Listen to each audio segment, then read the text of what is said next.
ঘরে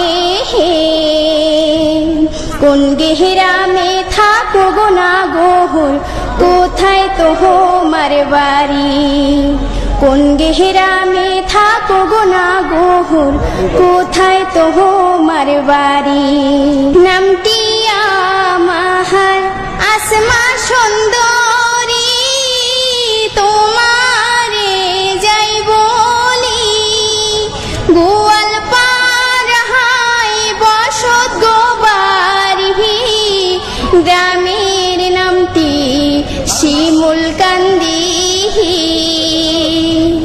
নদীর পাড়ে আইসি গো আমি বাঁশির সুর শুনি নদীর পাড়ে আইসি গো আমি বাঁশির সুর শুনি।